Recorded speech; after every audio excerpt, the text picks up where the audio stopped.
পৰম জ্ঞানৰ ভাণ্ডাৰ শ্ৰীমদ ভাগৱত। আজি আমি এই শ্ৰীমদ ভাগৱত পৰম পবিত্ৰ শব্দটি অৰ্থ প্ৰকাশ কৰিবৰ বাবে প্ৰয়াস কৰি চাব বিচাৰিছোঁ। শ্ৰী এটি যুক্তাক্ষৰ। ইয়াক ভাঙনি কৰিলে তিনিটি আখৰ পাওঁ। সেই তিনিটি আখৰ ক্ৰমে তালব্যাহ যোগ ৰজ যোগ দীৰ্ঘই সমান শ্ৰী। এই শ্ৰী জীৱিত মানুহৰ নামৰ আগত ব্যৱহাৰ হয়।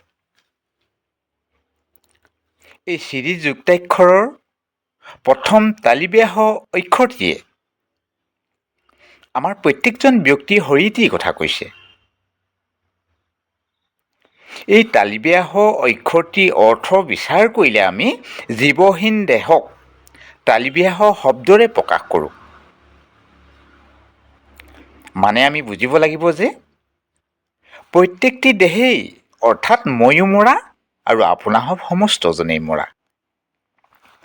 এতিয়া দ্বিতীয় ৰ অক্ষৰটিৰ অৰ্থ যদি আমি বিচাৰ কৰি চাওঁ, তেন্তে ৰ অক্ষৰে ৰমণ অৰ্থ প্ৰকাশ কৰিছে। অৰ্থাৎ তালব্যাহ দেহত এটা শক্তিয়ে ৰমণ কৰি থকা বাবে দেহটো চৈতন্য হৈ আছে, অৰ্থাৎ জীয়াই আছে।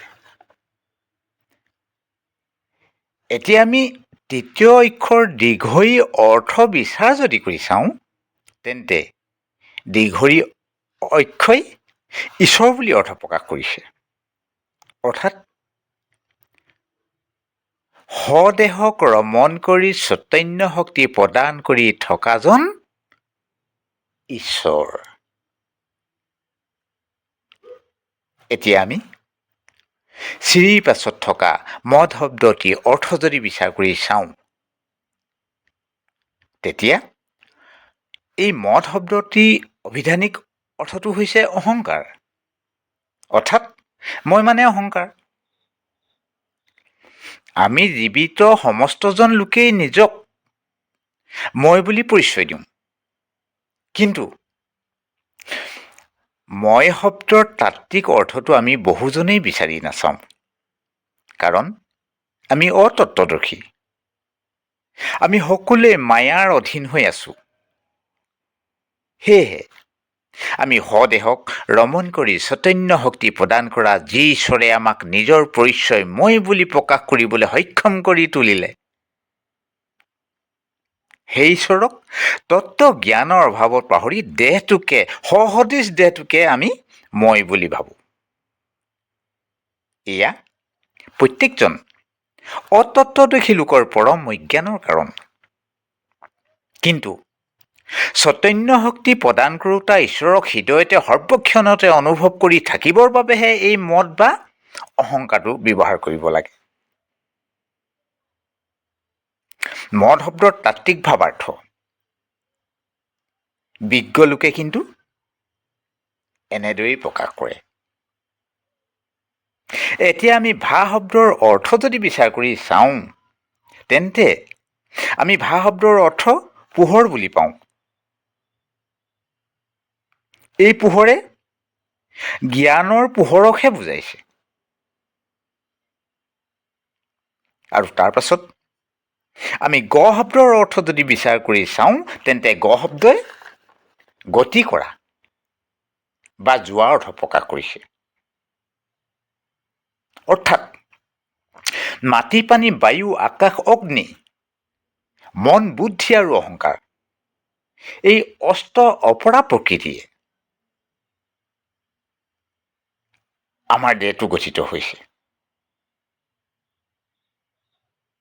এই দেহটোৰ মনক লগত লৈ জ্ঞানৰ পোহৰ বিচাৰি যাব লাগিব। গ শব্দই এই অৰ্থকেই প্ৰকাশ কৰিছে।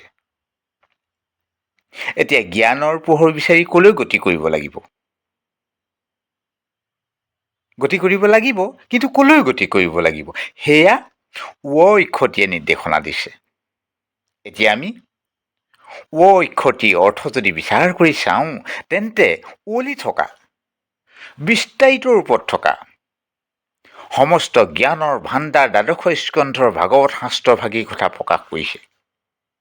অৰ্থাৎ জীৱশ্ৰেষ্ঠ নৰধেতুৰ সৈতে মনক জ্ঞানৰ বিশাল ভাণ্ডাৰ ভাগৱতৰ মাজলৈ লৈ যাব লাগিব আমি। এই 12 স্কন্ধ ভাগৱতৰ মাজতে বিভিন্ন কাহিনী উপকাহিনীৰ মাধ্যমেৰে